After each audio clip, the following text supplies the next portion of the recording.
بسم الله والصلاة والسلام على إمام المرسلين وعلى آل أصحابه أجمعين أما بعد السلام عليكم ورحمة الله وبركاته. Welcome to Win to Win. Alhamdulillah, this is subhanallah. I don't remember I don't know if you remember, Aisha, but when I did this the first time, and again I think it's about 3 or 4 years ago now, my intention was subhanallah, you're my first guest and I'm gonna have all of these guests and I'm going to be doing all these wonderful interviews. But subhanallah, I had just started my work here in Pakistan. We just moved here, just had a baby, just got certified, and subhanallah, the work was continuous. And there was actually a lot that happened in those first few years, which I will discuss a bit later on, inshallah. But subhanallah, I think it's just the barakah of maybe making hijrah, the barakah of actually being involved in such work like this, that you just can't anticipate what's going to come next. I always say the doors that are opened when you start to do this work are just, sometimes I don't even want to talk about it. It just seems so amazing and so grandiose. It's like, I don't even want to talk about it, but Allah opens doors. It's just unreal. MashaAllah. Just like birth, how it's unpredictable, I think this whole work was the same, subhanallah. Alhamdulillah. رب اشرح لي صدري ويسر لي أمري واحلل عقدة من لساني يفقهوا قولي. اللهم إني أسألك علما نافعا ورزقا طيبا وعملا متقبلا. And I pray this session it benefits everybody as a form of ibadah. It becomes beneficial knowledge for everyone that here is present. May you all be rewarded for being here, taking time out and spending this time with us, inshallah. Ameen, ameen. Okay, so just a little bit about Win to Win. We're here to bring you joyful conversations with inspiration women. Now, I do actually have a list of women that are coming to join us, inshallah. Women are the fundamental core of our society. Strengthening women strengthens families, which further strengthens the community, leading to a thriving ummah, inshallah. And this is why I wanted to do this, to further emphasize the importance of how we need to create this thriving ummah, inshallah, in a world that needs it the most. Alhamdulillah. Okay, so a little bit about your host, myself, before we introduce our guest speaker. So I am the one with the British accent with my camera off, just so that no one gets confused with me and Aisha, because we had this last time. So mine is the one with the camera off with the British accent that most of the Pakistanis do not understand. The American accent, I think, is easily understandable, alhamdulillah. So alhamdulillah, Aisha's going to be doing most of the talking today. And I will try to slow my my language, inshallah. Okay, so just some information about me. I was born in the UK, but I'm currently living in Pakistan, alhamdulillah. And this is what we're going to be talking about most today, is about what has been happening in Pakistan. Okay, now moving on to our guest, alhamdulillah. I hope most of you have listened to the first episode, and we did go in detail a lot about Aisha's journey to Amani birth. But for those who don't know, she is an American revert to Islam, mashallah, a mother of 8, Allahumma barak. She's the founder of Amani Birth and also Amani Birth Academy. She has produced Islamically integrated and professional and international recognized childbirth education. She is a trainer and provider of this education. She has a Bachelor of Science in Midwifery. She's a certified and licensed professional midwife, an international speaker, and also the author of the book Amani Birth. And I think you also have a master's in midwifery. Is that correct, Aisha? Yes. MashaAllah. Midwifery here in this case. Yeah. MashaAllah. So that's MashaAllah. We're very honored to have you here and to discuss your work, inshallah. So I'm going to go straight into some of the questions. It's more of a conversation, but I do want to hear a lot from you, inshallah. So, for those that are new to Amani Birth and didn't watch the previous episode, can you just share a little bit about why you set up, how and why you actually set up Amani Birth? Yeah, I will start out by saying, first of all, Jazakallah for having me here and for everyone that is here to listen today. And I just want to ask, can you guys hear me okay? Is my voice loud enough for you? Nice and loud and clear, mashallah. Great. So I want to start out by saying, as an American growing up in the US, the culture here, when you get pregnant, you just take a childbirth class. That's just what you do. You get educated about this big event that you're going to be going through, and you learn about how to take care of yourself in pregnancy and what your rights are and your choices. And you wouldn't think about going into the labor room without having some knowledge. I had 5 children in the US, and they were all, natural births and pretty decent experiences. Not that I didn't have to navigate for my rights, but it was fairly easy.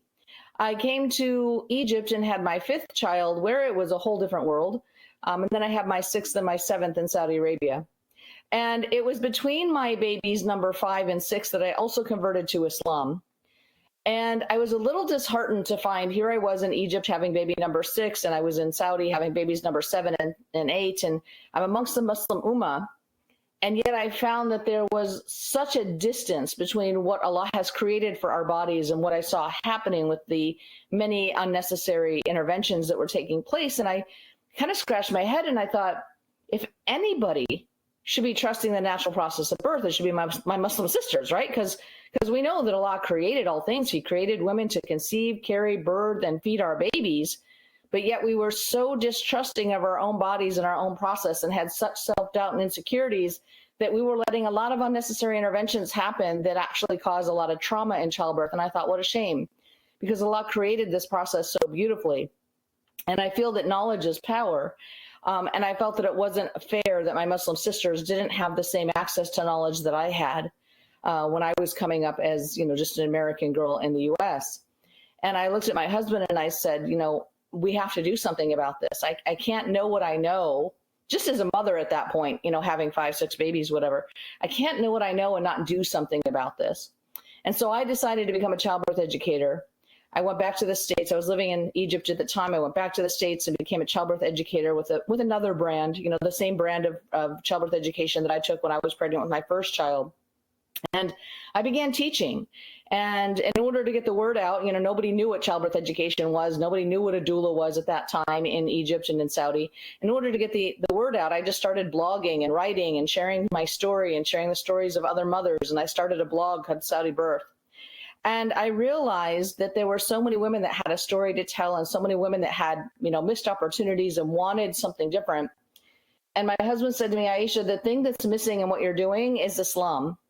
You're teaching childbirth, but you're not teaching it from an Islamic perspective. And so he really was a pillar in encouraging me to learn more and to go deeper and to study more, encouraged me to become a midwife, encouraged me to get my master's, my bachelor's, to get more involved in the birth work so that I could create something phenomenal that I could then bring out to our Muslim sisters, where we could root this in Islam and we could bring it out to the Ummah. And we've been doing that together, my husband and I. He's my rock and my partner.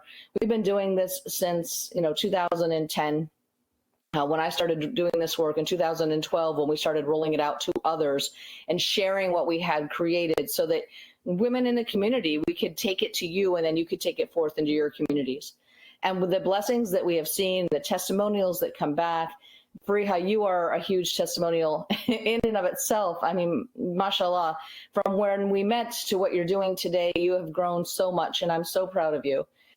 And it's time for us to come to Pakistan. We've got so many women who have taken this training in other countries and taken it back with them to Pakistan, or have taken it online and are spreading it in Pakistan. It's time for us to come and meet the women of Pakistan. It's time for us to come together in Pakistan and go forth and ensure that more and more mothers can have an empowering birth. And that's really what this is about, having empowering birth journeys that are rooted in. Jazakallah khair, Aisha. And I have to say that, subhanAllah, with my own personal journey, I think it was very similar to yours, and why I actually went into it was mainly because when I did come into the Muslim lands and I realized, subhanAllah, the essence of childbirth is lost. The Islam is lost. And I felt that you can't discuss childbirth education without referring back to Allah, the one who designed our body perfectly. It was sad. So when I came into Pakistan, and I was also blessed with a pregnancy, I was a bit concerned how, for me, it was like, oh, had something to look forward to. But everyone that I spoke to, there was just trauma. There was just trauma. There was no joy to celebrate a pregnancy or even go for a birth. And then that's when I thought, people aren't listening to me. They just think I'm crazy. And the only way people would listen to me is if I became professionally trained. That's the only way they would listen to me. And things, subhanAllah, at the beginning they were, what is this? They were curious, and they were like, no way, we can't do this here. The doctors are not going to change. The people are not going to change. And I remember when I interviewed you the first time, when I was asking you about your experience in Saudi, and something that you said to me that time was, do it in Pakistan, but do it better. Now, I don't think it's been done better. I don't think we can get to that level that you have, mashallah. But, subhanallah, it was like a snowball effect, because it just took one birth, and subhanallah, I was quite blessed to have amazing first births for my students that I was teaching, that I felt it was something that Allah was putting in my way to tell me, do not listen what's going on around you. It is possible, and I'm going to give it to you. And he did, and he gave it to many women. And this was just from my first classes. And that gave me the motivation and incentive just to keep going. And it did continue, alhamdulillah. And then I think it was around the same time that I think I was the second batch of online students. And then that continued, and we had more and more facilitators here. And then, subhanAllah, the whole of Pakistan, in every city, we have somebody. And the name of my birth is spread. SubhanAllah, everyone hears of it, everyone knows of it, and I think that's why now is the time, alhamdulillah, for you to come and join us and be here, because I think the people are ready. Yeah, I mean, at the end of the day, like, I've seen so much growth in just the Amani affiliation that's coming from and coming in and out of Pakistan. I told my husband, I said, we can't, I keep saying, I'm going to come. And so many girls have said, come. I'm like, okay, we can't keep passing by. Like, it's time for us to come to Pakistan. SubhanAllah. I'm so excited. I think, as you can say, we just advertised it yesterday, the sign-ups and the workshops, and the response has been amazing, mashallah. And everyone is very excited. You can hear it, you can feel it, alhamdulillah, the buzz is in the air, mashallah. And subhanAllah, and something that happens in Pakistan, everything usually does is usually done at the last minute. But this, alhamdulillah, this is in April that we're planning, and the buzz is already here. So, that is a very positive sign, alhamdulillah. Can you share with us, Aisha, can you share with us what has Amani birth done in other countries, just in comparison, so that we know what we can look forward to here? How have you, done things in other countries, and how have you seen them develop as a result? Absolutely. I mean, we're in about 26 different countries, so, pick one. But if we start with just Saudi Arabia, because that's where I was living at the time when I started this program, when I started, like you said, I was the strange, revert American. Okay, you do your American thing. We don't do things that way in Saudi, And when I first started teaching classes for Rihan, I started, teaching mothers. They were mostly expats. They were British women. They were American women. I didn't see many Saudi women at all, if any. And as time went on, you'd get the British woman married to the Saudi guy, and they would come. And you would get the American woman married to the Saudi guy, and they would come. And little by little, I started having Saudi moms come. And then I started teaching the professional workshop. And again, in the beginning, it was expat women. I remember the first workshop that I did in a small town in Saudi that was all Saudi women. Every woman in that workshop training to be a professional childbirth educator and doula was Saudi. And I cried because I looked at Muhammad and I said, we've reached the locals. And when you reach the local people, that's when change happens. It's not going to happen on the streets with us expats. It's going to be the people who are rooted in the community, the people who are there, that belong to that culture. That's when you're going to see real change. Because when women start asking for their rights, and when women start, and we're not asking for the moon here, we're asking for just basic human rights, normal stuff. when women start asking, doctors start wondering, what is this? And then you start getting, then I started getting obstetricians in my class, and they were blown away. And they started changing the way they practice. Now, I can't say that we made a utopia out of any place. Every place in birth has its struggles and its its issues. But at the end of the day, we can create pockets of support for women so that women can have empowering births. And I just want to go back to that concept of an empowering birth really quickly, and the trauma that you spoke about. I find that birth is on a continuum. So if I draw a line and you imagine like empowerment is on one side and trauma is on the other, nobody lands in the middle. You're either going to have an empowering birth or you're going to have a traumatic one. Like, there's no mediocre here. It's either you do it or you don't.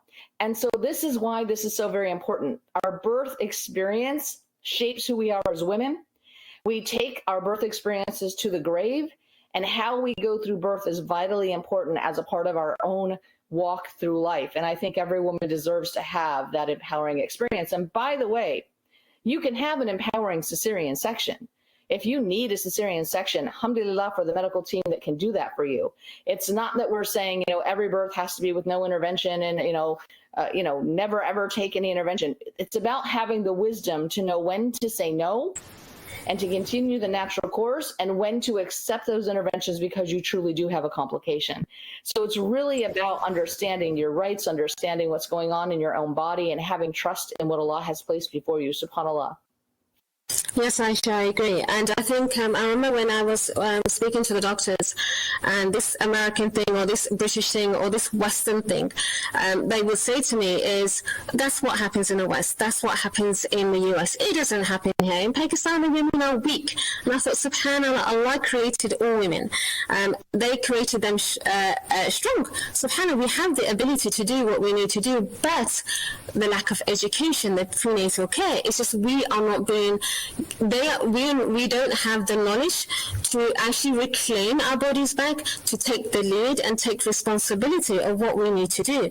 And I think this is why, a lot of people often question, why do you even need childbirth education? I mean, this was a big thing when I first started. It's like, our mums did it, our mother-in-laws did it, our sisters do it, but look at them. They're full of trauma. Like you said, the experience is very important because that will shape the rest of your life.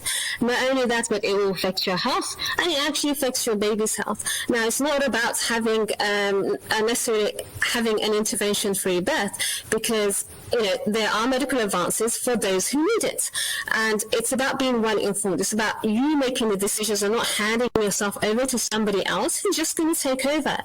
And that's where the empowerment comes from, is when you are in charge, when you make the decisions, and you are responsible for the treasure that is in your womb, and no one can take that from you. And that is what gives you the empowerment. And because we do have, subhanAllah, apparently there is a high stillborn rates in Pakistan. There's lots of issues going on with the health of women in general and the babies that are being born. But in my personal experience over the last 4 years, I have seen, I've had mums come to me with different conditions, previous births that have been traumatic or medically issues that have created them to go through situations that have caused things that, Aisha, you would think, why did they even do that? What are they doing here in these hospitals? SubhanAllah. And I'm sure you've heard worse. Just taking them under your care, just be giving them the education, understanding their own physiology has been made a big difference. That they have taken on board the responsibility to take care of their own health, to question what's going on, and to have the skills to go further and understand what is it that they need for their own bodies and their babies, because each mother is the expert of her own body. And subhanAllah, and just this alone has changed so many experiences, from a previous traumatic experience to a healthy, thriving pregnancy and baby. And subhanAllah, just small changes was needed, and it's usually a mindset shift. But when they have been so matter of perspective. I'm going to pause just 1 second because my son's alarm is going off in the background and he is not here, so let me just go turn his alarm on. Okay, inshallah. So subhanallah, that mindset shift, which takes time. It takes time. It takes you taking responsibility and taking account of your own selves, account of the amana that Allah has blessed you with, and this is what's going to drive you to move forward. And it's about not sitting back and relax and just let people do things. It's about you taking that responsibility and you doing these things and you taking action. And I feel that that is what has happened in Pakistan, is that people are standing up. Like Aisha said, when the Saudis started coming to the classes, that's when it made the difference. When the locals start questioning, it's not about other people around, the expats or the outsider that's coming to tell the doctor or advocating for you. It's about you when you stand up, and you can only do it when you are well informed and when you take that stand. That's when things started changing, and that's when hospitals were recognizing that these mums are coming in and they're not actually needing our help anymore. They're coming in, they're ready, they're alert, they're not hysterical, subhanallah. They have voices, and they are strong, and they're capable of birthing, and they are birthing. Alhamdulillah, we're seeing it.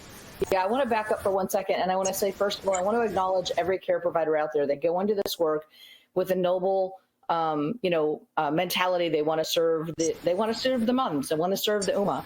And it's not any fault of theirs. It's, what they're trained and what they see in their training, and doctors are doing the best with what they know, and doctors want to do the best for women. And I think that it's important to acknowledge that. And I think it's important for us to embrace the doctors, and especially the medical care providers, who are willing to listen and willing to learn. We have so many doctors in the Imani family that came to this workshop curious, like, what's going on?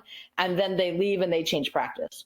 And they realize, like, I just didn't learn it this way when I went to medical school. They learn about diagnosis and treatment, but they don't really learn about supporting normal physiology. They don't learn about prevention. They learn about treatment. And so it's not their fault necessarily. And you have doctors, I'm sure, in Pakistan that are already supporting, and I'm sure that they are diamonds out there.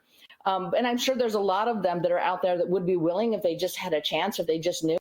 And so it starts with us on the ground making some noise about what we want for ourselves, and then doctors start to get curious, and then we get to work from the top down and the bottom up.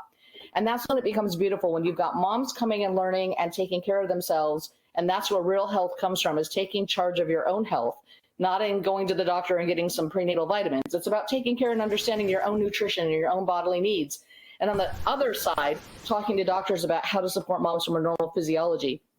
And you marry those two, and then you just have beautiful things happen, subhanAllah. And I think that, Pakistan has a wonderful opportunity in front of it, to really make a shift, to make a change. It'll never be perfect. It'll never be a utopia anywhere in the world.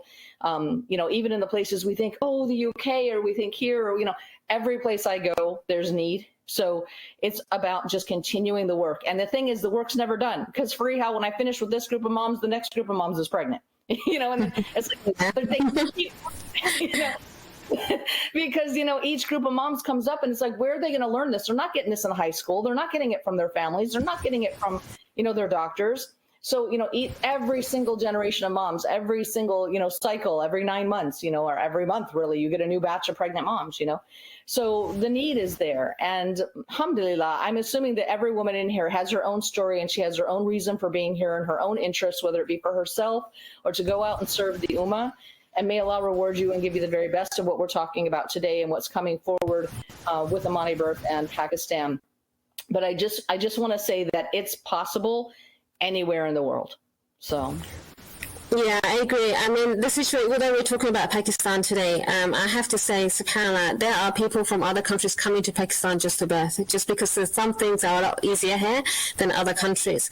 And I think, I have a lot of expats that talk to me, so, I should go back to the UK. But I support mothers in the UK as well. And I'm really surprised. There's a lot of changes happened since COVID. And it's not the same as it used to be. So it is a global issue. And, specifically talking about Pakistan, alhamdulillah, in every family there's a doctor.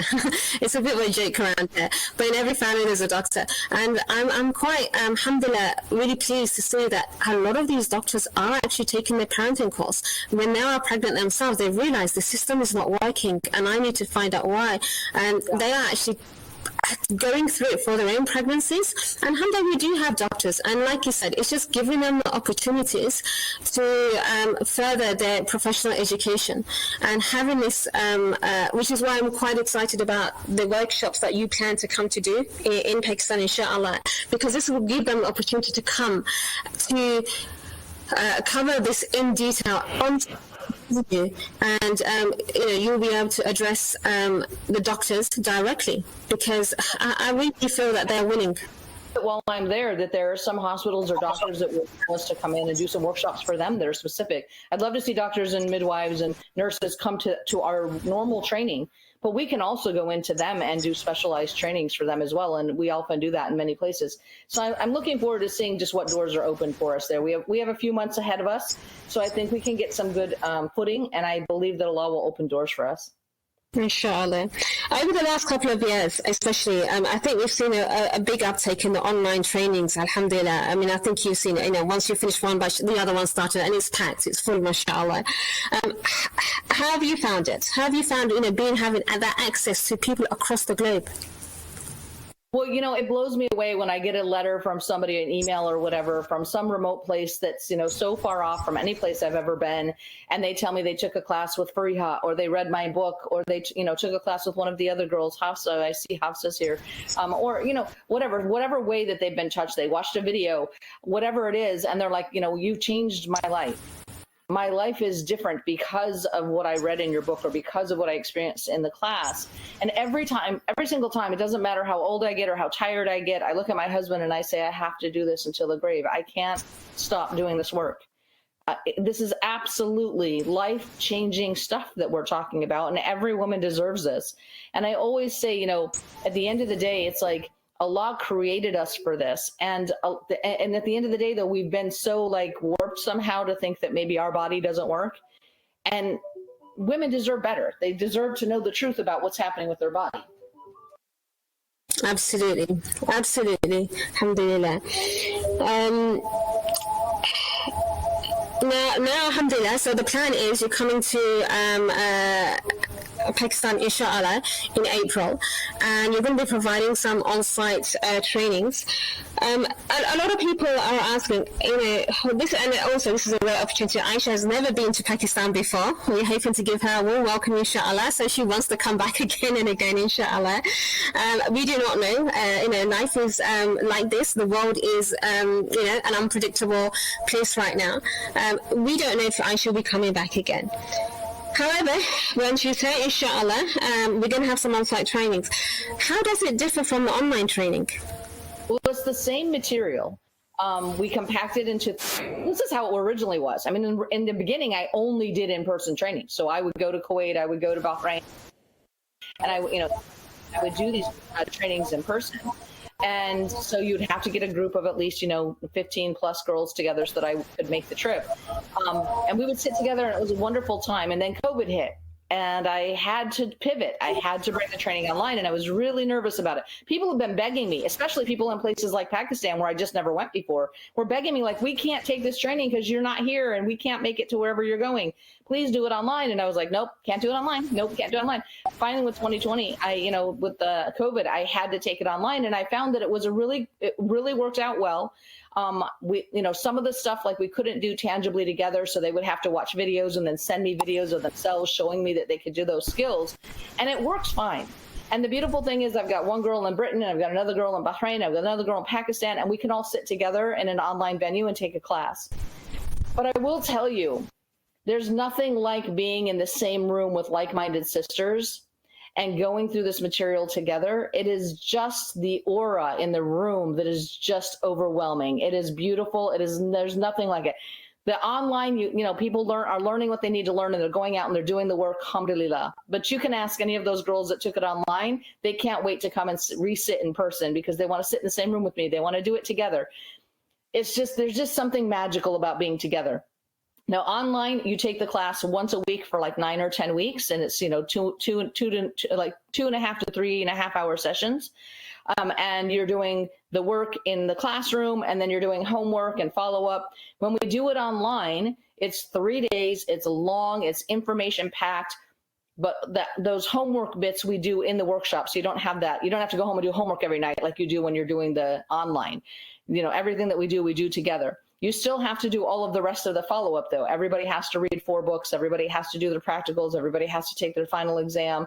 So the process is very similar. It's just the delivery of the material is in a more compact piece because we do it together in person, which is wonderful because we get to do everything hands-on versus online where, some of that you're going to have to just kind of asynchronous it yourself and send me videos and prove to me that you can do certain tasks and whatnot. So the beautiful thing about in person is it's just the tangibleness of the aura in the room and the sisters. I don't know how many sisters gatherings you guys have in Pakistan, but getting people together on these like-minded topics is just beautiful. And by the way, in a lot of places, people bring their husbands to these workshops and their husbands sit with them through the workshops. So we always welcome them if they want to come. And we have some brothers who have said, I don't just want to sit next to my wife and observe. I want to actually be in this workshop. I want to actually get my certificate. So we actually have several Pakistani men, well, I say several, a few Pakistani men that have childbirth education certificates themselves, and they teach alongside their wife, and they're very educated themselves and able to work with the men in the community. And when you reach the men, those are the decision makers at the end of the day. SubhanAllah. That makes a huge difference. And I will also say that as a woman who does this work, absolutely having your husband on board makes a difference. I don't think that I could do this work, at least not to the level that I do it, if I didn't have my husband on board. He's in the room today because that's how supportive he is. Abu Hajjar, I'm calling on you. And so at the end of the day, I think that it's super important that we understand that birth is not just a woman's thing. It is a family thing. It is a community thing. And how we go through birth reflects and adjusts and adapts to the community that we live in. There's an American Indian proverb that says, if you want to create if you want to create a tribe of warriors, you traumatize them at birth. And if you want to create a tribe of peacemakers, then you care for them through their birth. Do you see how profound the birth experience is? And it affects everybody. It affects the woman, it affects the husband, it affects the child, it affects the family structure, and therefore it affects the community. This is a matter of global concern. And we should be concerned about how our babies are coming into the world, subhanAllah. I agree. Hold on. Maha says, a dad doula and a Mani birth graduate played an important role in educating my husband. MashaAllah, mashallah. I'm so happy to hear that. MashaAllah, mashallah. And I think this has really made a big difference here because, like you said, they are the decision makers, they are our protectors, they are our caretakers.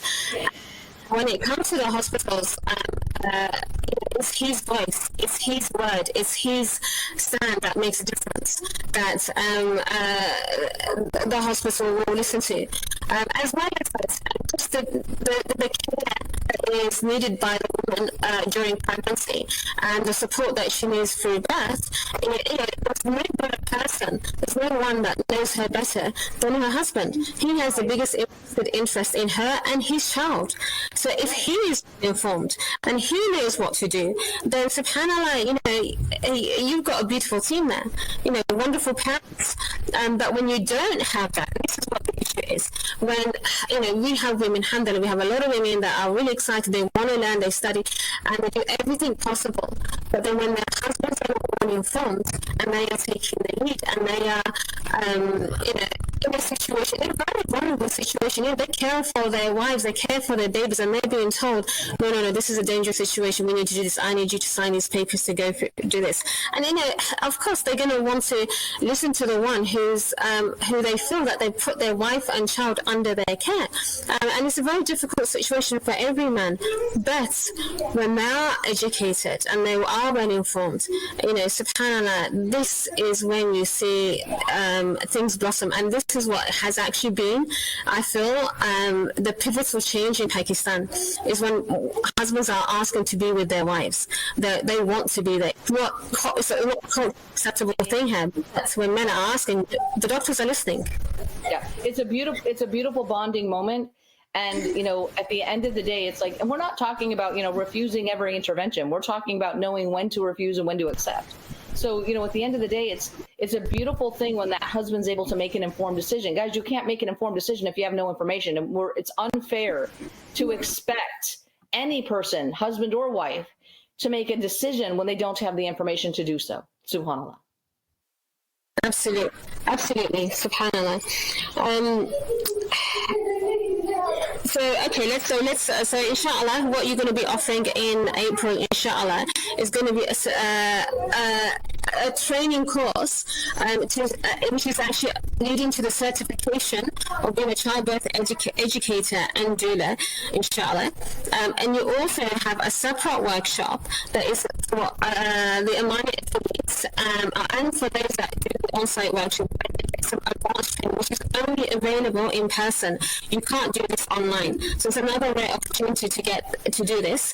And additional professional community events where we hope to go to different hospitals and really spread the word, inshallah.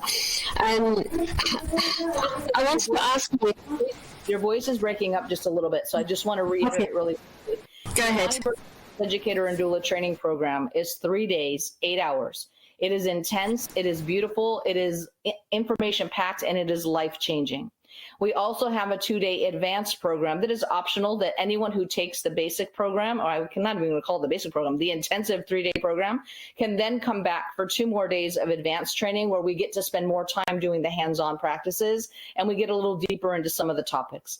And then at that point, you become what we call an advanced affiliate. But we only do the 2 days of it. We do the 3 days online. We spread it out in 9 weeks, and we do that material online. But the advanced, because it's so hands-on, can only be done in person. So the fact that I'm coming to Pakistan, I'm going to go ahead and offer the advanced, that some of the girls who have already taken our training will probably avail, because they want to come and they want to do those advanced skills. They may want to resit the 3 days and then also do the other 2 advanced days, or maybe just do the advanced days. But for those who are thinking to come for the first time, they can just do the 3 days if they want. But if they want to get more of the hands-on and they want to spend more time, and they just love this entire idea and the concept, and they have such a good time in the workshop, they want more, we will be offering those extra 2 days. So you could potentially attend just the 3 days as a first timer, or the entire 5 days, or someone who is who has done the program before, like Hafsa. I'm itching to be there. I want to do the advanced. You can do the advanced as well. And we've way cut the prices down, like more than 80%, 85% discount off our normal fees on all of this stuff for Pakistan. So we are offering, I'm sure it's still expensive for you guys comparatively to, income levels. But at the end of the day, like, we are offering such deep discounts on this. If you take the early bird, you're paying less than our people paid when they do online training. Some of the girls were saying who live like in Saudi, it would be cheaper for us to fly to Pakistan and do this workshop with Aisha in Pakistan than for us to stay here while she's doing it in Saudi. So keep that in mind. The prices are great. When you go to register, you'll see all the pricing detail. We're not going to put it up here, but when you go to register for the course, and you don't have to pay any money to register. When you register, you're just filling out all the information, but you'll see the pricing there. And then when you pay the money, then that's when you're confirming your place in the seat. Okay. And we really want to bring this to Pakistan, and that's why we're doing that. So yeah, you're very welcome, Maha. We want this to be in your hands and in your culture. We have to have numbers. So tell your sisters, tell your friends, tell your cousins. We have to have numbers to make it happen, right? Because we're coming from a very long distance. And I know for some of you, even if we do all 3 cities, which is our intention, Lahore, Karachi, and Islamabad, some of you might have to travel even with that. But when people complain to me, I have to travel, I live in a different part of the country. Well, I'm traveling from America. Like, if I can come from America, you can come from across Pakistan, right? So, if you make it a priority and you make this a priority and you want this for your life, like, make istikhara, you can make this happen, subhanAllah. We take monthly payments to make it easier as well. So, inshallah, everybody can avail. I just want to also say that this opportunities is not available in Pakistan. A lot of my trainings is done outside Pakistan, all of it, and to have someone come to the land and to deliver it to you, and it's just something so different when you're sitting with a person. It's like when you sit with a sheikh. You take the benefits of that person's personality. You benefit from your teacher. It's the same. when we've had, I do a lot of, well, most of my work is virtual, but when I have these opportunities where I'm able to sit with my sisters and my community and my mums, it's on a whole different level. That connection that you have, that energy that's in that room, you can't compare it to anything that is online. Alhamdulillah. So you're not just getting the content, you're getting Aisha, you're getting a my work, and it's like, which you just can't get anywhere else. Alhamdulillah. And most on-site events are usually a lot more expensive than the online. But mashallah, Aisha's not done that. She's actually kept it the same, subhanallah, and kept it quite reasonable so that it is affordable and for everybody in Pakistan. Alhamdulillah. So I don't think the value of this is actually realized. And mashallah, like everyone's saying, it is a rare opportunity, and subhanallah, something that we don't even know if we're going to get again. Well, I even know you guys were saying, okay, what can we do to make it easy? Can we get a, I call it a nursery, you call it a creche, I think you pronounce it. Yeah. I'm like, okay, we can call it a creche, we can call it a nursery, I don't know what you call it in Pakistan. But they're talking about, you have to, of course, pay a fee in order to have your child there, but if it's a problem for you and you need to have childcare, like, we're trying to take all that into consideration. And also, who are the sisters that really want to come and that are committed? Is it better for them on the weekends? Is it better for them on the weekdays? We're trying to take into consideration as best we can to make this feasible for the people who truly want to come. So absolutely, and it is someone that really wants to invest in themselves and in their communities. It is not just about which is why we want to cater for the mothers, the babies, the children. We understand all of this, and inshallah, once you register, we're going to accommodate according to your information, inshallah.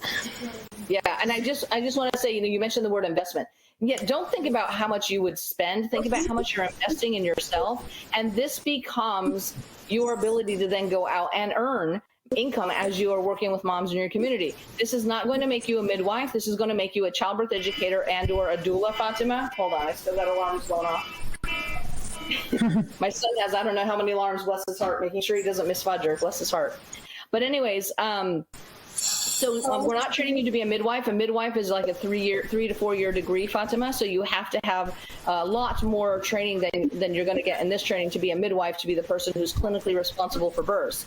But you are the person who can educate the mother and help her prepare and help her family get ready for that birth, and then be there with her alongside her midwife or alongside her care provider, and provide that physical, mental, and emotional support that you just don't get from anybody else in the medical community, because they're busy doing clinical work and they're busy working on 2, 3, 6 moms at the same time. So you provide that continuity of care for that mother going through her entire journey. And I also want to say, some people become a childbirth educator and that's all they want to do is teach. Maybe they have small children. Some people become doulas and that's all they want to do is serve in the birth room. And then some people do both. The nice thing about Amani Birth is it's a dual certification program. If you go to any other program, you have to pay way more than I'm charging you just to become a childbirth educator, and then way more than that just to become a doula. You can't do it in one workshop. We have it all together. It's a dual certification program. You decide if you want to be a childbirth educator or a doula. And if you certify as one now, like maybe you become a childbirth educator and you're like, I can't go to births, I've got babies of my own. Later on down the road, for no additional fee, you can add on the doula. Because you've already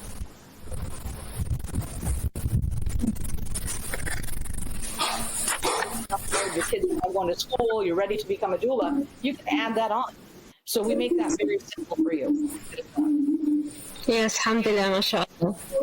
And Hafsa mentioned that we also have, once you certify as a face-to-face teacher, you can then go on to certify as an online facilitator. We have this program and an online version as well. So you could teach online. Once you have to certify face-to-face first, but once you do that, you can go on and become an online facilitator. And we are in the midst of producing the online program in Urdu. So we are committed to even getting this to you in the local language. So right now, obviously, I'm going to be training it in English. All of the materials are in English, but we're on the cusp of presenting and rolling out the online version of this material in Urdu.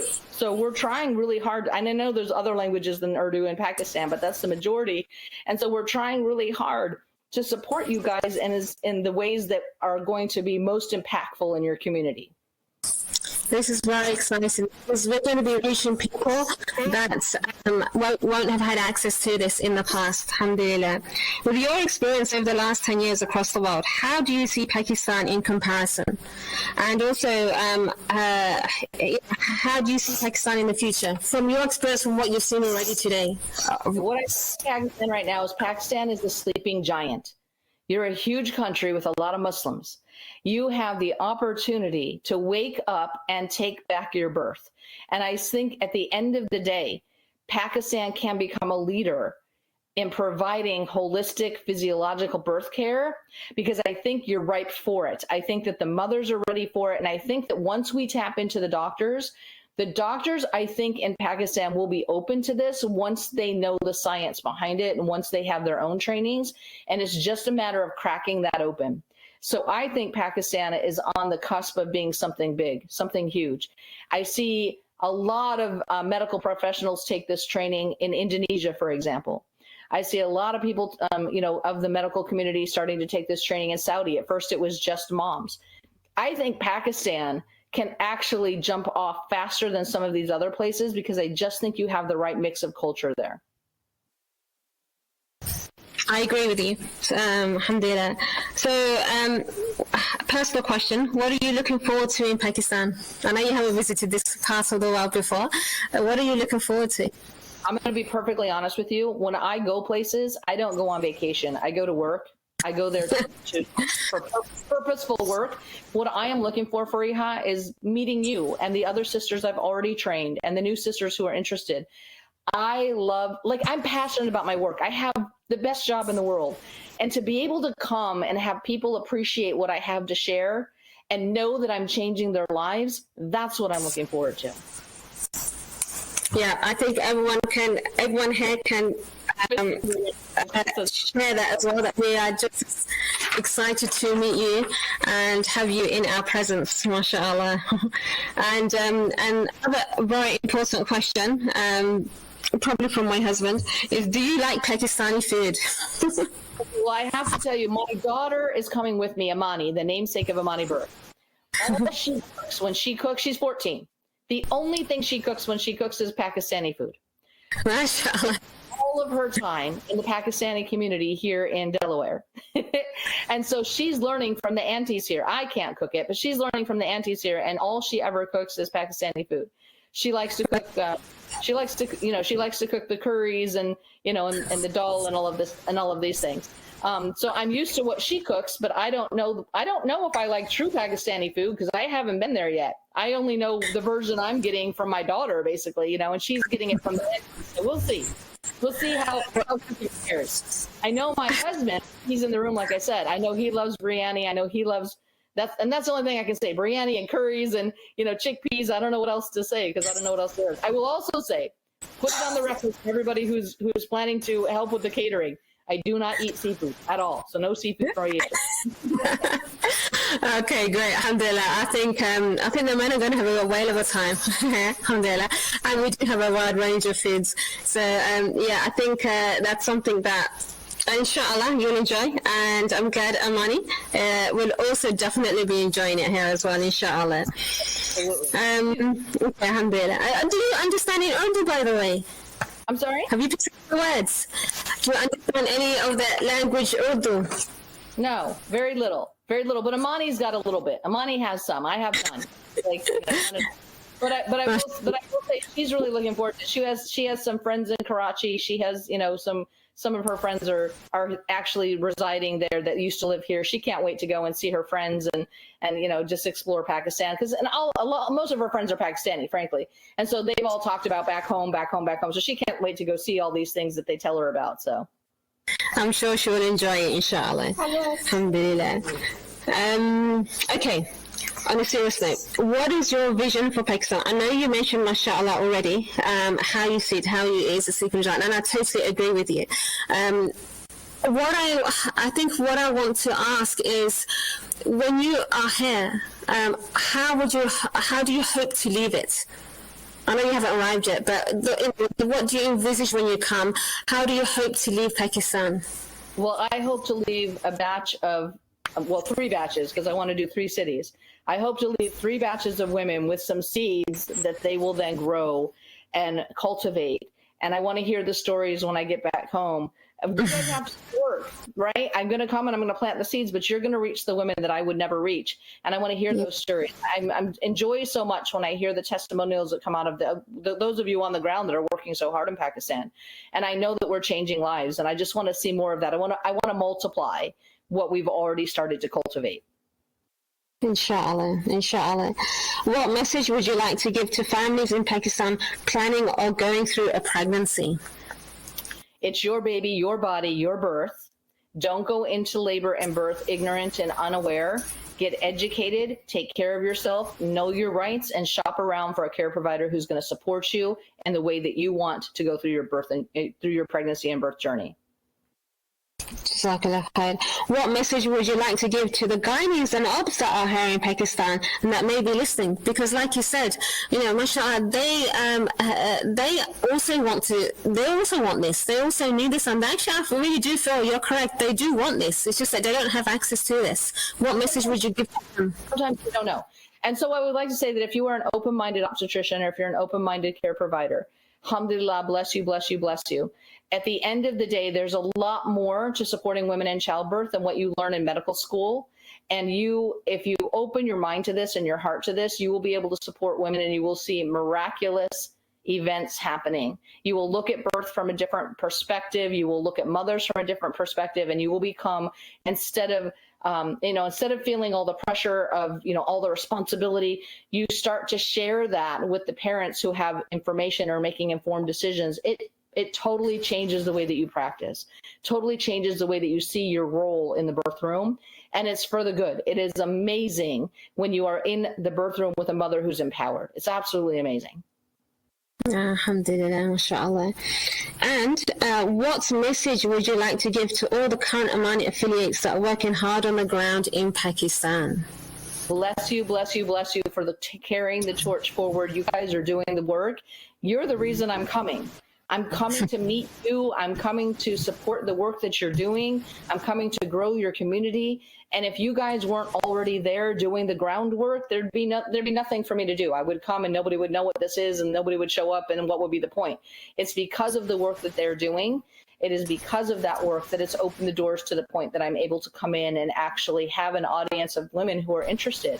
Because at the end of the day, every single one who has any kind of voice in Pakistan, whether it's in your own community with your next door neighbors and your own sisters, or whether it's the bigger community, you guys are doing the work. And I really, really appreciate you. And I pray that Allah bless your time and your efforts. And I see Hafsa's in here.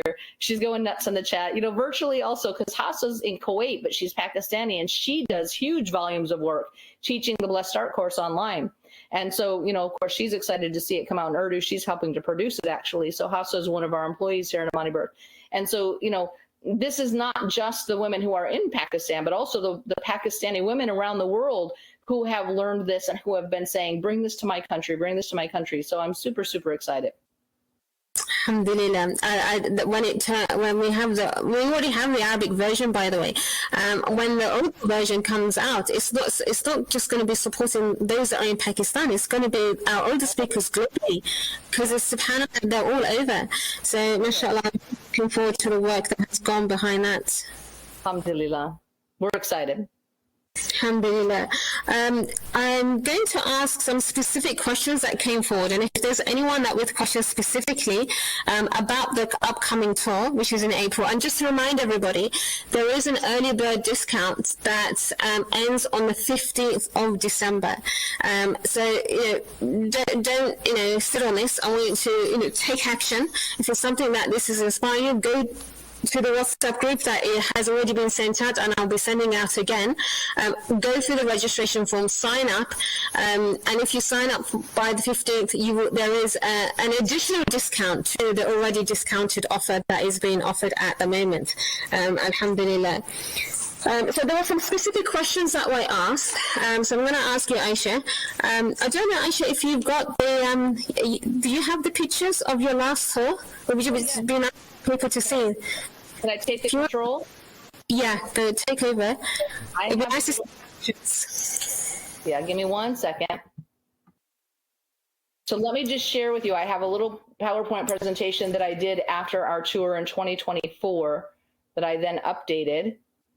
I think I am sharing my screen. Can you guys see it now? Yeah, please. So as I said, we did all Amani trainings. My husband and I, we would go all over the world doing Amani trainings. Up until 2020, we couldn't do it anymore because of COVID. Finally, in 24, we started in person again, and I miss it so much. I've loved doing it online, but I've missed the in person. And it wasn't until I sat again in the room with sisters in 2024 that I was like, this is home. This is what I like. You know, so 2024 and then coming in 2025. So I'll just share some highlights from our last tour that we did. We were touring from February 12th to March 19th of 2024.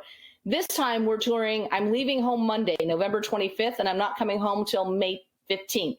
So I'm going for 6 months this time. So we're really going to hit a lot of countries. But last time we hit 5 countries, Indonesia, Saudi, Kuwait, UAE, and Egypt.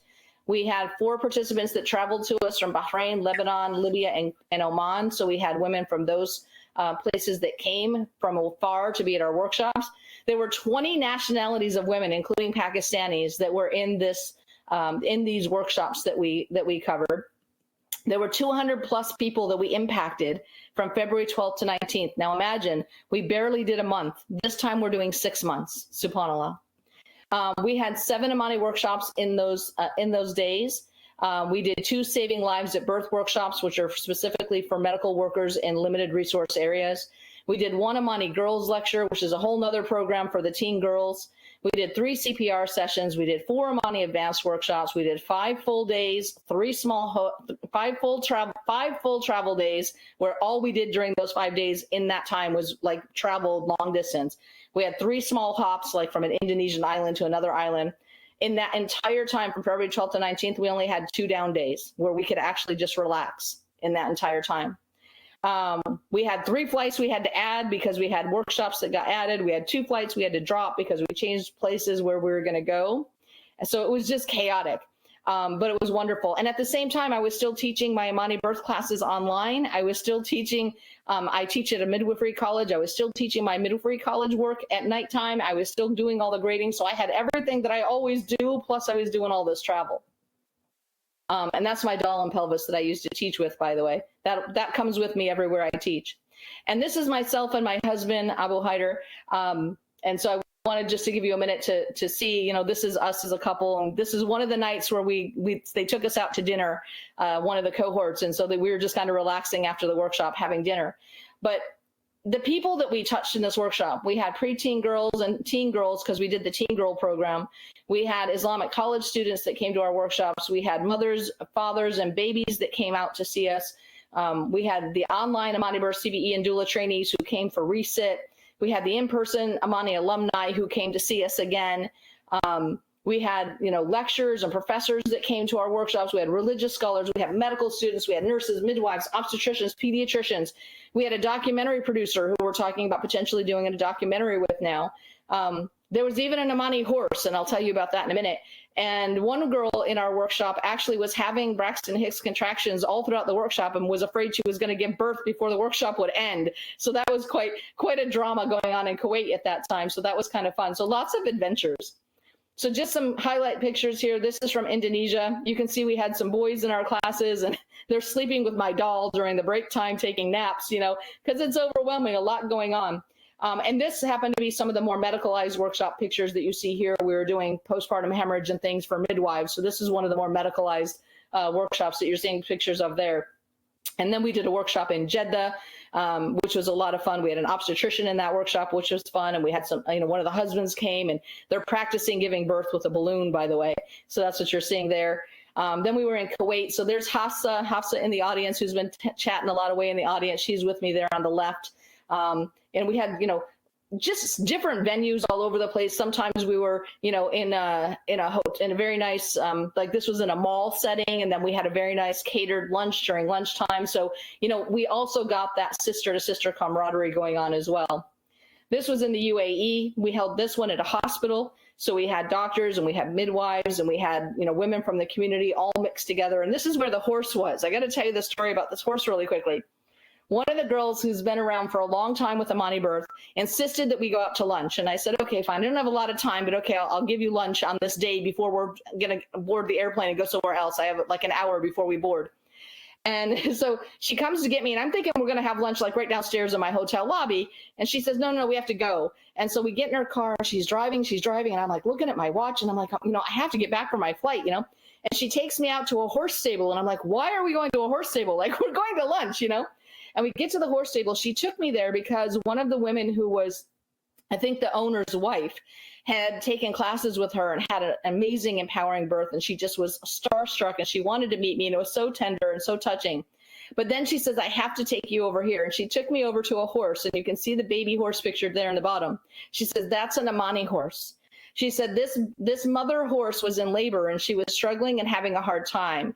And they were trying to figure out what to do. And I said, let's do it the Amani way. Let's take her to one of the empty stables where nobody's around. Let's dim the lights. Let's give her some ambiance, and let's really just let her do her thing.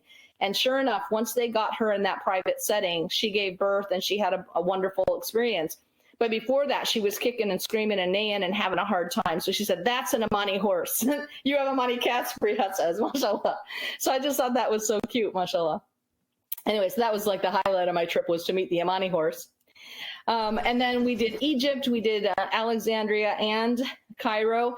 Upper right corner, when I first started birth work, I was 9 months pregnant with my daughter Amani. And I trained Dr. Hannah Abu Qasim in Egypt. She was an obstetrician who, when she met me, recommended C-section for every mom. And we met and we started working together. And by the time I left Egypt, just a year later, she was doing home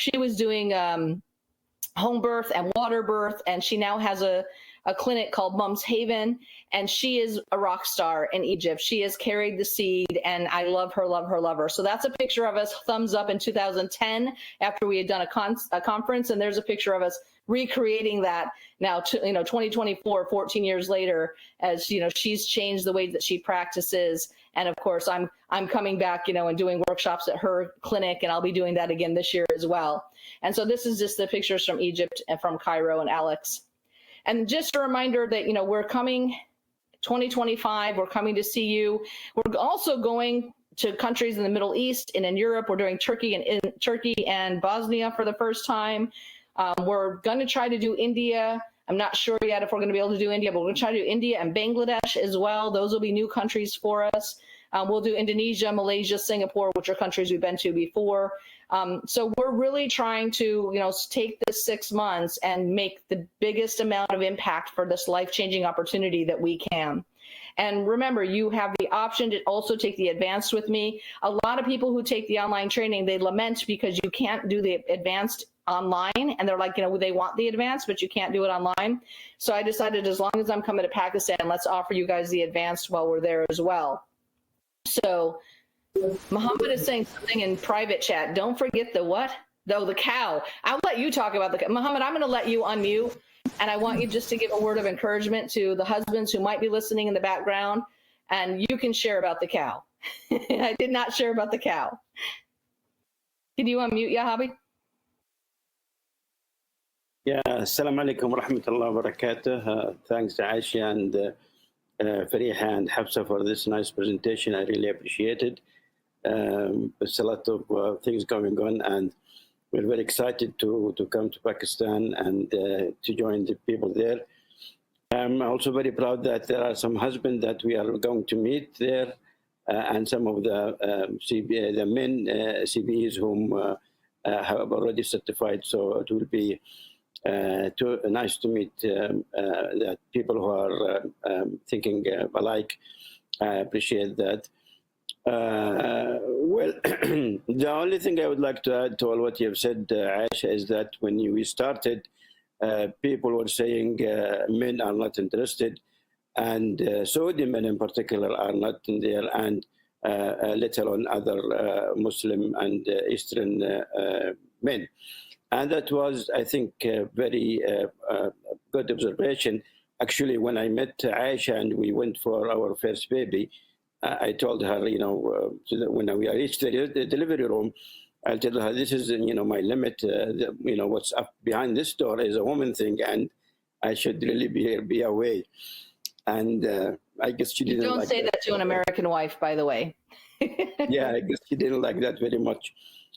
But from that on, and when I really got educated and was aware, things were changing for myself.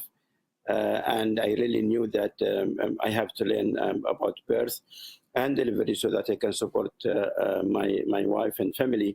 And then we took that burden over to pass it to the other men. And for my surprise, I think, and for a lot of people's surprise, that a lot of Saudi men were really involved, and they were very proud of supporting their wives and their family and saving them of all the risk that they might have if they were not there. So it is a big issue. People really need to be educated, and including the husbands. And I bet you all the men that already been there can testify for that, including myself. And the simple thing I would like to mention is that there are many decisions that have been taken when the woman is delivering, and many times they turn to the husband for the final decision. And I have seen many men, many husbands could not really take the right decision simply because they don't know, and that affected the result of the birth.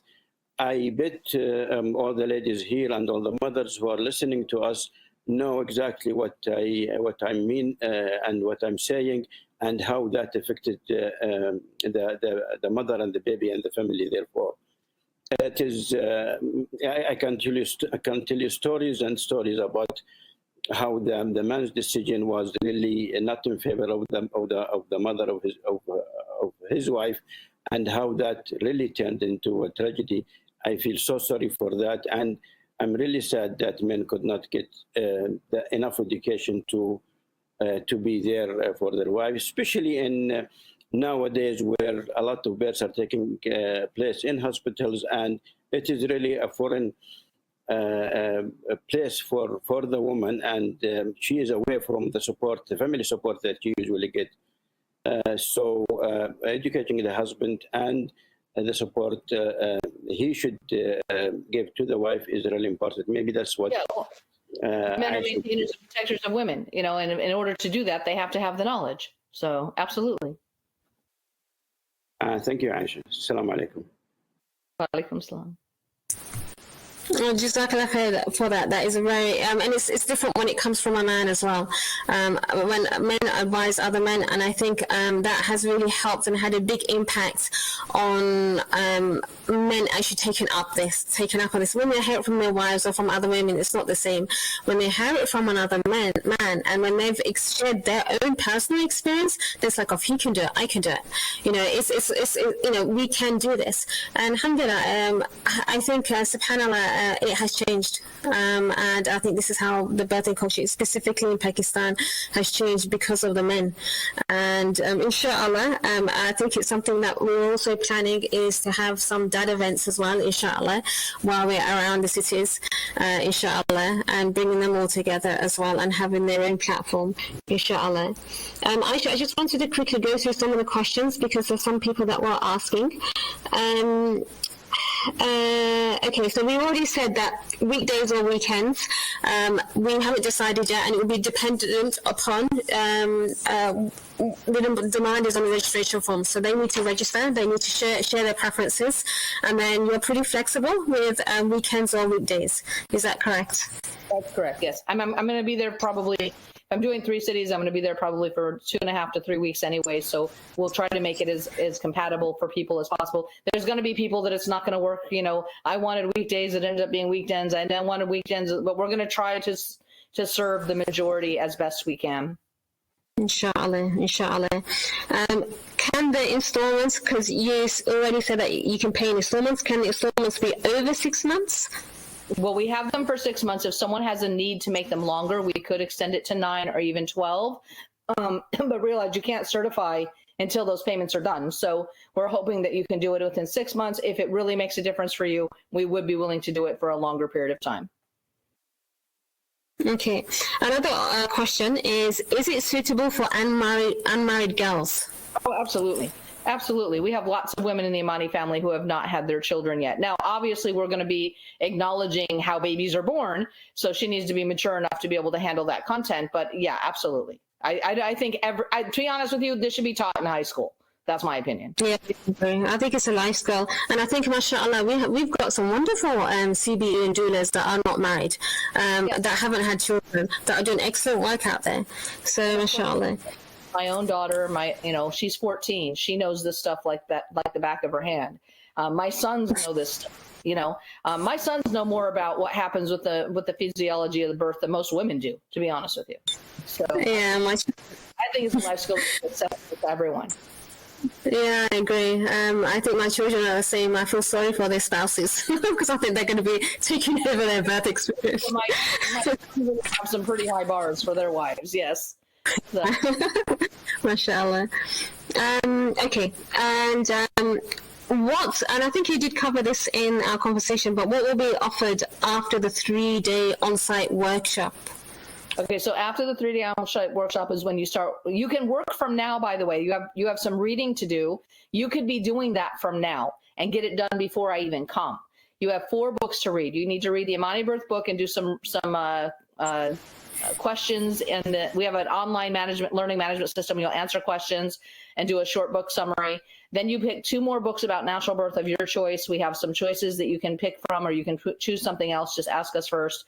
And 1 book about breastfeeding. We have our favorite one, and then you can also choose something else. Just ask us first. So you'll have those 4 books you need to read. We call that the prerequisite material, prerequisite before you attend a birth or teach a class. You could, like I said, be working on that from now and have it even done or near done before I even get there. You have up to 6 months after the workshop to get it done. So our workshop's going to be in April. So what's that? May, June, July, August, September, October. So you have like till October, November to get the reading done. And then you are at that point ready to start teaching your first class. So you'll teach your first class using the Amani materials.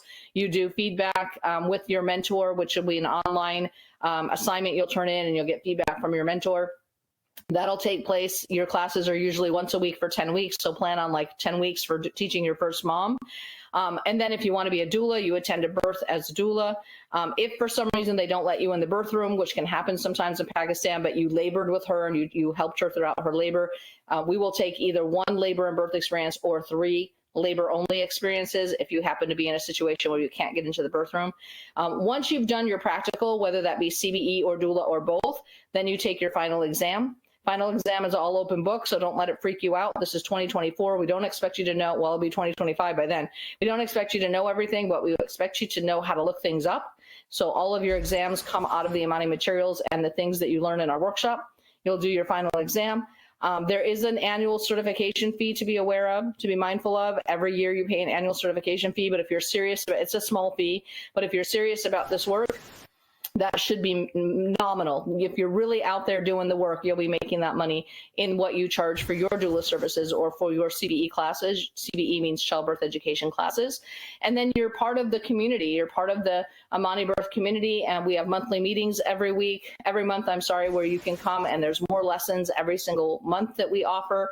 You're in the groups with all the other Amani sisters where you're debriefing and sharing, current evidence and information, and, what experiences you're having with which doctors, and it just becomes a massive supportive community that you're a part of. I think the sisterhood is a big part of what makes this whole thing such a beautiful blessing, subhanAllah. Absolutely. And then you also have access to the Amani Academy. We have an academy that we just started in October. It will run through September, and the second cohort will start next October. So you'll have access to join the academy if you want. That's a whole year-long program with a diploma at the end, where you take a deep dive into 40 more topics. We do 1 topic a week for 40 weeks, and that's absolutely been a blessing. I'm having so much fun in the academy. Like I said, we just rolled it out in October, so it's only into its 2nd month out of 10 months. Absolutely having a blast with the academy, and I'm watching the Amani trainees and affiliates that have already trained with me just grow and blossom even more through their work in the academy. So having a wonderful time with that as well. So Jazakallah khair. So just to clarify, the fee that you were paying for is not just for those 3 days on site. It's a whole long training program that potentially goes on for 6 to 12 months, and then you've got continuous professional development throughout, and more opportunities if you choose to go on. So it's kind of like it's well valued for money, mashallah. How much time committed is needed? I think you've kind of gone through this. Are they deadlines? I mean, at the end of the day, you've got to be there for the 3 8-hour sessions with me. You can't skip. You have to be there. You can't come in 4 hours late and expect me to accept that. You have to be there for the entire workshop. And then, of course, you have up to 6 months after the workshop to read your books. If it takes you more than 6 months to read 4 books, you're not serious. Like I said, you could read this. You could read those books ahead of time. You've got more than 4 months before I get there. You could get these books read before I even come. But you read the books and you do the assignments.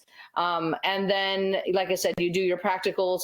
The hardest part probably is finding that first mom. A lot of times it's your sister, it's your cousin, it's your neighbor. So make sure everybody around you knows what you're doing. Put the word out to everybody that you're doing this work. The women that I find that are the most successful are the ones who are also on social media. I look at your work, Fariha, and your work, Hassa, and you guys are out there really doing the work. And you're sharing your testimonials and you're promoting yourselves, and you have constant flow of moms that are being affected by the work that you're doing. May Allah reward you and bless you. But it's up to you to put, we'll put you on our website. But it's really the word of mouth that happens when you start helping moms. It becomes a snowball effect. One mom tells another, tells another, tells another. The list of recommendations asking in the chat. The Amani Birth book is one of the books you read, and Fariha has stock of those in different places throughout Pakistan, so you can get those right away. The other books that we recommend, you can find the list when you go. Once you register, we put you in the learning management system, and you'll get to the point where you can open the book reading assignments, and that's where you'll see the list of book recommendations. Okay. So once you register, the sooner you register, the sooner you have all the resources and access to this online learning platform also, inshallah. And you get access to the reading assignments even before you pay me any money. So you don't have to pay any money to Amani, and you'll be put in the learning management system, and you can start reading your books. Even if you decide, I'll do this workshop in 2 years online, you could still be reading your books from now if you wanted. Yeah, mashallah. Alhamdulillah. Any other questions? One final one. Can men train too? And I think we did cover that as well. But while with the on-site, I know we speak about men being present as well. If you want to share that. Yes. So we always invite, if a woman would like her husband to come and learn alongside her, he's more than welcome, and there's no charge for him to come, unless there's maybe a charge for the lunch. I don't know what we're doing in terms of catering, but maybe for his food. But other than that, there's no charge for the husband to come. If he wants to actually certify, he wants a certificate in his name, and he wants to be a qualified childbirth educator himself, or doula. Most of the dads who are doulas only doula their own wife, right? But I do have one man in Singapore who actually doulas other couples, which is interesting. But anyways, if he wants to be a childbirth educator or doula, then he has to go through the entire process, pay his fees too, and then he can certify as well. And like I said, we have 2 men in Pakistan, and we have an Indian brother who's in Saudi, and then we have a couple of guys in Singapore, and we have some in Indonesia. So we do have a small cohort of men who also actually don't just sit there and watch. They want to get in on the action, and they want to study as well. So we're quite happy to welcome them. Yeah, so it's open doors to everyone, inshallah. Maha's asking, can we pay locally? I don't have any venue for taking payments locally, Maha, and the fluctuation of the money between Pakistan and America just isn't stable enough.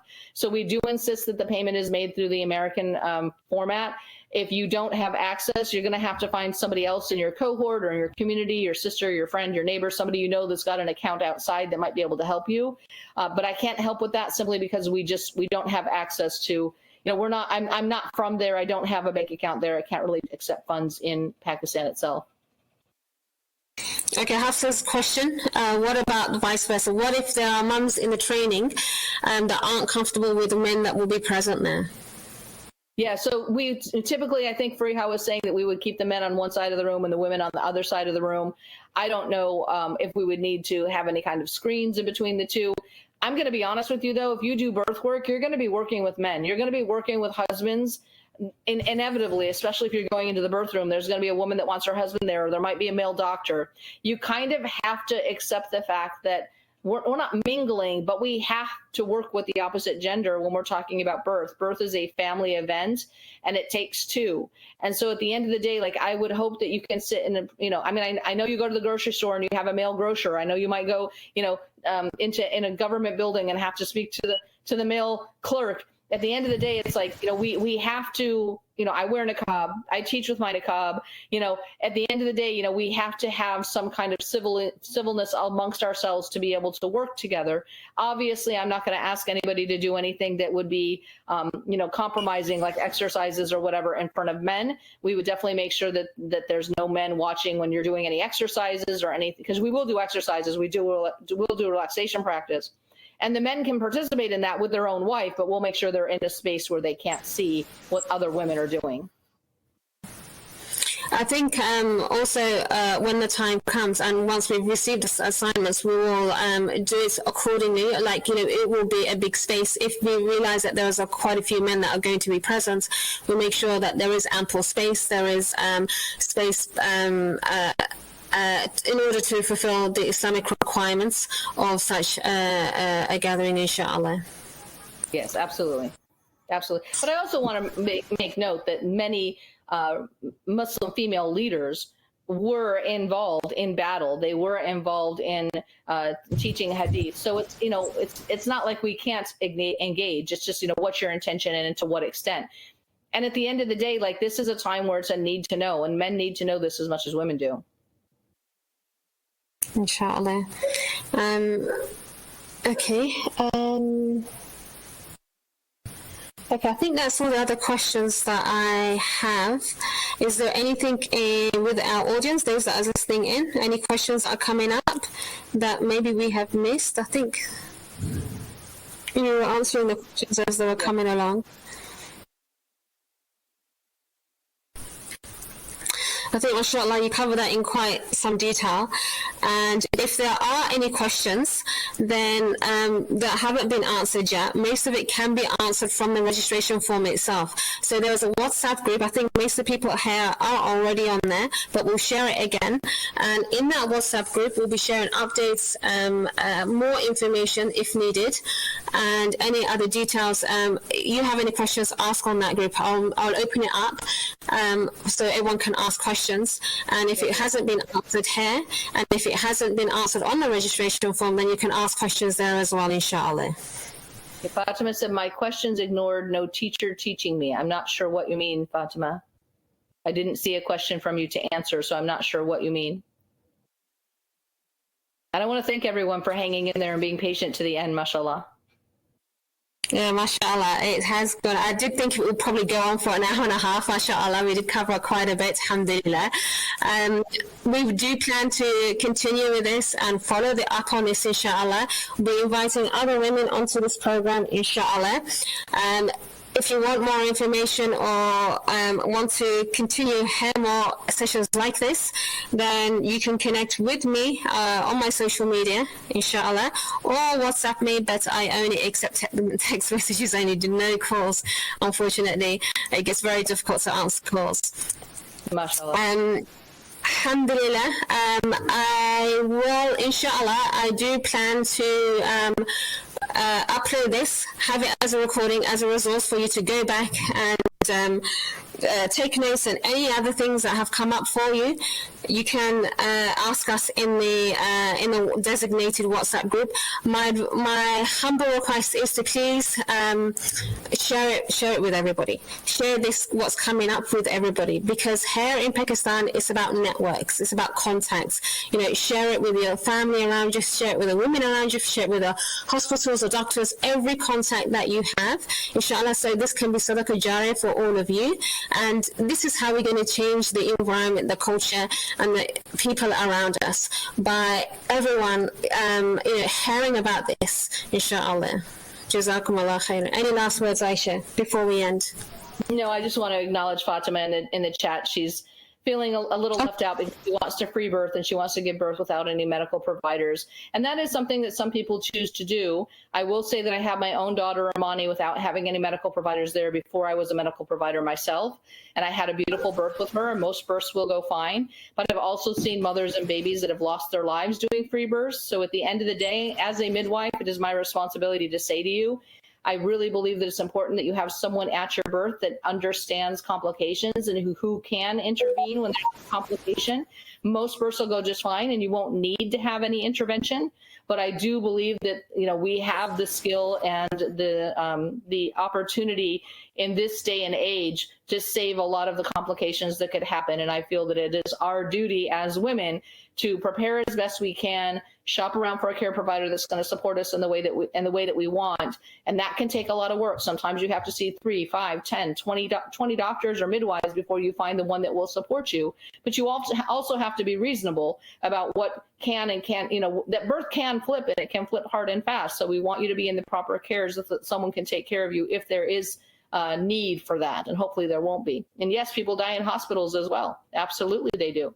And some hospitals don't support VBAC. I agree with you. So if you're in a situation, Fatima, where what you want is not being supported in your community, I would say to you, get yourself to another country. Go somewhere where you can get the support that you want.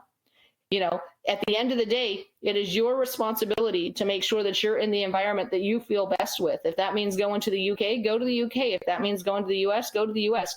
I understand that's expensive, but this is you and your baby and your experience, and it's up to you to put in the time and the effort for that. So. Jazakallah khair, Aisha, for answering that very well. So it's about really being well informed, taking the choices, and being responsible for those choices as well, which is very important. Jazakumullah khair. I'm going to end now, inshallah. Alhamdulillah, Jazakallah khair for everyone staying. And Aisha, one more question. When do you sleep? We've been speaking for a few hours now before we even came on the line, and it's like Fajr for you now. I haven't been to sleep yet tonight, and I have a class that starts at 10, so I'm going to take a nap now, inshallah. Definitely. I'm going to end now so that you can go and sleep. Jazakumullah khairan for your time and being with us today. سبحانك اللهم وبحمدك سبحانك اللهم وبحمدك أشهد أن لا إله إلا أنت أستغفرك وأتوب إليك. السلام عليكم ورحمة الله وبركاته. Wa alaikum salam.